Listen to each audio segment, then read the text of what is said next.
بسم اللہ الرحمن الرحیم۔ شروع اللہ کے نام سے جو بڑا مہربان اور نہایت رحم والا ہے۔ میاں بیوی کی یہ تین عادتیں گھر میں غربت لاتی ہے۔ حضرت علی رضی اللہ تعالیٰ عنہ نے فرمایا ہے کہ ان تین کاموں کو کبھی نہ کرو، کیونکہ اگر آپ یہ تین کام کرو گے تو آپ کا گھر غربت میں ڈوب جائے گا۔ محترم ناظرین، ایک بار ایک شخص کافی دیر سے حضرت علی رضی اللہ تعالیٰ عنہ کے پیچھے نماز پڑھنے آتا تھا، اور پھر اچانک سے وہ غائب ہو گیا اور نماز پڑھنے نہ آتا۔ پھر کافی دنوں بعد آپ رضی اللہ تعالیٰ عنہ ایک سفر پر گئے اور واپسی پر آپ نے ایک گھر کی دیوار کے سائے میں قیام کیا تاکہ تھوڑی دیر سکون کر لے۔ آپ رضی اللہ تعالیٰ عنہ سائے میں بیٹھے تو گھر کے اندر سے آپ رضی اللہ تعالیٰ عنہ نے میاں بیوی کے جھگڑنے کی آوازیں سنی، جو کہ ایسا محسوس ہو رہا تھا کہ میاں بیوی کو مار پیٹ رہا ہے اور لان تان کر رہا ہے، جس پر بیوی رو رہی ہے۔ جب آپ رضی اللہ تعالیٰ عنہ نے یہ آوازیں سنی تو آپ رضی اللہ تعالیٰ عنہ نے دروازہ کھٹکھٹایا تاکہ وجہ جان سکے۔ جب وہ شخص دروازے پر آیا تو آپ رضی اللہ تعالیٰ عنہ نے پہچان لیا کہ یہ تو وہی شخص ہے جو نماز کے لیے آتا تھا۔ پھر آپ رضی اللہ تعالیٰ عنہ نے اس شخص سے کہا کہ اپنی بیوی کو کیوں مار رہے ہو؟ تو اس نے کہا کہ امیر المومنین، جب سے یہ میرے گھر میں آئی ہے تب سے میرے گھر میں غربت کے ڈیرے ہیں اور میرے گھر کا سارا رزق ختم ہو گیا ہے۔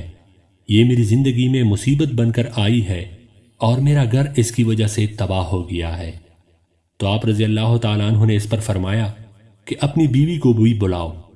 جب وہ دونوں آپ رضی اللہ تعالیٰ عنہ کی خدمت میں پیش ہوئے تو وہ شخص پھر سے شکایت کرنے لگا کہ یہ بدبخت ہے اور اس کی وجہ سے میرے گھر میں نحوست آئی ہے اور میں غربت کا شکار ہو گیا ہوں۔ عورتیں بچے پیدا کرتی ہے اور اس نے میرے گھر میں مصیبتیں اور غربت پیدا کی ہے۔ اب حضرت علی رضی اللہ تعالیٰ عنہ نے اس کی بیوی سے پوچھا کہ تیرے ساتھ یہ کب سے اس طرح کر رہا ہے؟ تو اس عورت نے کہا کہ میں اس کے گھر میں آئی ہوں تب سے یہی ایسا کر رہا ہے اور مجھے تانے بھی دیتا ہے، مارتا بھی ہے اور کہتا ہے کہ یہ میرے گھر سے نکل جا، تیری وجہ سے میں غریب ہو گیا ہوں اور تو جہیز میں بھی کچھ نہیں لائی۔ مزید کہنے لگی کہ میرے تو اب ماں باپ بھی اس دنیا میں نہیں، میں جاؤں تو کہاں جاؤں؟ میرا شوہر باہر تو مومن اور پرہیزگار ہو جاتا ہے، لیکن گھر میں میرے اوپر بہت ظلم کرتا ہے۔ اب آپ رضی اللہ تعالیٰ عنہ اس شخص سے مخاطب ہو کر کہنے لگے کہ یاد رکھو، بیوی کے گھر میں آنے سے غربت اور پریشانی نہیں آتی، بلکہ یہ انسان کی اپنی کرتوتوں کا نتیجہ ہوتا ہے جو کہ گھر میں غربت اور پریشانی لاتے ہیں۔ اور فرمایا کہ اے شخص، تمہاری غربت کا سبب تمہاری اپنی بیوی کے ساتھ یہ رویہ ہے۔ اگر تم چاہتے ہو کہ تمہارے گھر سے غریبی دور ہو جائے تو یہ تین کام چھوڑ دو۔ اور فرمایا کہ یہ تین کام ہرگز نہ کرو تو گھر کی غریبی ختم ہو جائے گی۔ اس شخص نے پوچھا کہ امیر المومنین، کون سے تین کام غریبی لاتے ہیں؟ تو حضرت علی رضی اللہ تعالیٰ عنہ نے فرمایا کہ پہلا کام تو یہ کرو کہ اپنی بیوی کو گالیاں دینا اور مارنا پیٹنا چھوڑ دو، اس کے ساتھ حسن سلوک کرو، اچھا رویہ رکھو، کیونکہ یہی ہمارے پیارے نبی صلی اللہ علیہ وآلہ وسلم کا فرمان بھی ہے اور تاکید بھی ہے۔ دوسرے کام کے بارے میں فرمایا جو غریبی لاتا ہے کہ میاں بیوی کا ایک دوسرے کے ساتھ تلہ لہجہ رکھنا اور اللہ کے علاوہ لوگوں کے سامنے رونا ہے۔ اگر تم نے رونا ہے تو لوگوں کے سامنے نہ رو، بلکہ اللہ کے سامنے مصلے پر رو، تمہارے سارے مسئلے حل ہو جائیں گے۔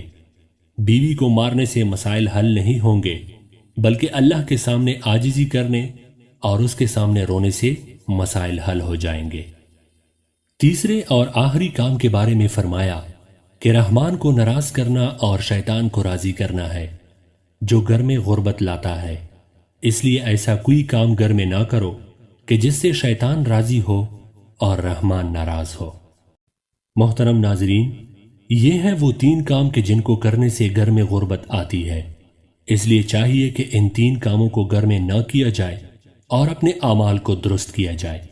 گھر میں ایسے اعمال کیے جائیں جو گھر میں برکات کا باعث بنے، اور جب ایسے کاموں کو نہ کیا جائے تو اللہ کی ناراضگی کا سبب بھی نہ ہوگا، گھر میں غربت بھی نہیں آئے گی اور پریشانیاں گھر سے کوسوں دور چلی جائے گی۔